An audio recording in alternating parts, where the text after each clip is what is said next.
everyone, this is Rob Roy and welcome to the Elliott Wave Options S&P 500 US market update. Well, there's no expression in the market that the market climbs a wall of worry. Well, we have more than a wall of worry, we got a whole damn mountain of worry. Let's take a look. At the time of this recording, it is 3 a.m. on Sunday night / Monday morning, and currently the futures are up 13 points. As a reminder, the markets are closed Monday in observance of Memorial Day. Hope you're enjoying your holiday weekend. Long time to go between now and when the markets reopen on Tuesday, but at this point we'd have a slightly higher open. Nobody knows what's going to happen on Tuesday, but what I thought I'd do is go through a little review here and try to be as specific as possible on what the current Elliott Wave charts are showing. So you can see we had a downward zigzag pattern from the market peak in February. It's labeled with the red A, B, and C. And in our alerts to our subscribers, we had 2 downside and 1 upside trade during that move. So no, we didn't catch the entire move, but we popped in and out when it seemed prudent and less risky. Then we had the bounce back off of those lows, also labeled in a red ABC to the zigzag to the upside, and we had a bullish and a bearish trade on that move as well. Those 2 moves are a larger A and B zigzag, which is labeled in the blue coloring. And right now we are currently in a qualified downward zigzag pattern with that blue labeling, having difficulty at that 61.8% corrective level, which you would expect. Again, it's a very strong corrective level. So that would mean the current Elliott Wave pattern that's qualified is this move to the downside or expected move lower. I read a really good quote this weekend by Nick Reese, who's a senior analyst and portfolio manager with Merck Investments, and he said the current market outlook requires constant assessment. I think that's a great quote, and that's also the strength of Elliott Wave.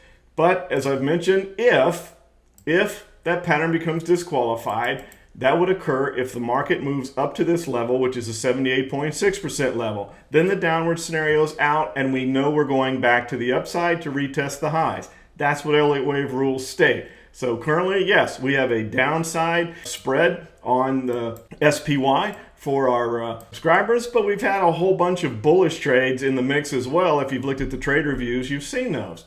So that's where we are currently. That's what's expected. We'll see what happens. As I mentioned in the intro, we have a mountain of worry. So let's go through some of the concerns that are out there right now and looking at some of the technical indicators that I like to view, starting off with the DMI. The black line there is the ADX. It measures the strength of a trend. And as you can see, it's just giving no love at all to this upward move, this bounce that's occurred from the lows that occurred back there in the middle of March. And that doesn't mean things can't change, but that's where it is right now. And if we look at the CCI, it's elevated. It's not the highest level, so there is a little room for it to bounce, but it is elevated and would be the least path of resistance would be a downward move there. And then also, if we were to bring in CMF, the check in money flow, you can see that that's not looking super positive either. So there's not a whole lot from a technical standpoint to be excited about as far as where we could go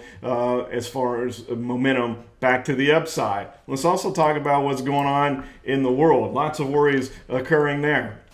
I thought I would go ahead and remind you about this debt clock that we have with the market. We've shown this before where we're 25 trillion in debt.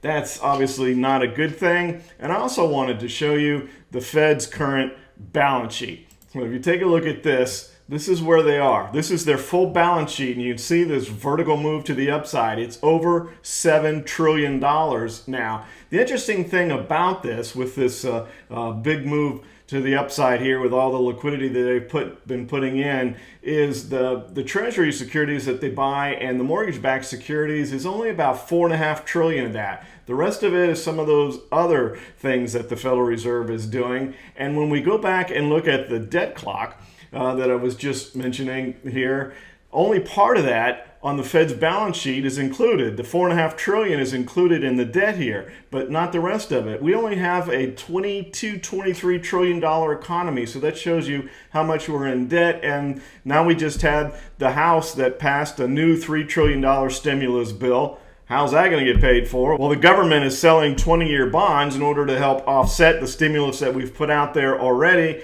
I didn't think that the Senate would pass this new stimulus bill, but now it's looking like some or maybe all of it will get through, which is just simply going to add to that debt. So that's a concern there as well. We come back and look at the dollar. The dollar really hasn't done anything at all. Is this going to hurt it? And we'll wait and see. Then we have 38 million people are out of work. We have the Hong Kong flare-ups again with China, and then the U.S. threatening to put sanctions on China.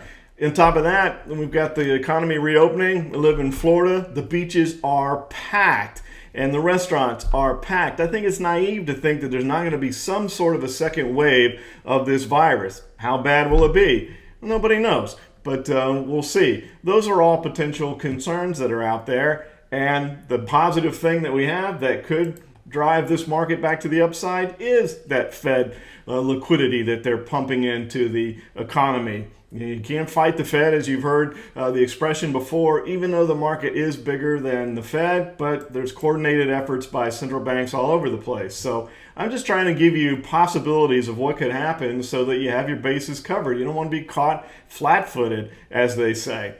So the dollar hasn't reacted yet, still in that pattern, as is the bond, the 10-year bond that we've talked about. I thought maybe the auctioning of the 20 years might move this a little bit. Didn't. It looked like we were going to break to the downside, right back up into the point. So again, the longer this goes, the greater the expected or the more volatile that breakout is going to be. So that'll be interesting to see. One last chart on oil. We've completed this move back to the previous floor, so we probably won't show the oil chart for a while now. We need to wait for this pattern to set up. Maybe we get some sort of a corrective move here. We had this little triangle that was placed in here. If you wanted to take a look at our Facebook page, there was a viewer that posted that she made over 500% on a strangle, because we talked about that with the triangle that occurred back before out of oil. So it's nice to see that people are doing well and paying attention to the charts that we're showing. So that pretty much catches you up to date on where we are. Lots of things to be concerned about. Is that the catalyst that drives the market higher? That there's such a mountain of worry that the market climbs it anyway. Again, enjoy the rest of your weekend. We'll be back to talk to you again during the week. Take care, everybody. If you like these recordings, I'd like to invite you to join our new Trade Finder Live, where each and every week we do a live webinar where we talk about the market, but we also go a little more in depth into the technical analysis system that we utilize to forecast where the market's likely going to go, and also to identify trading opportunities. Get your free subscription today. Take care, everybody.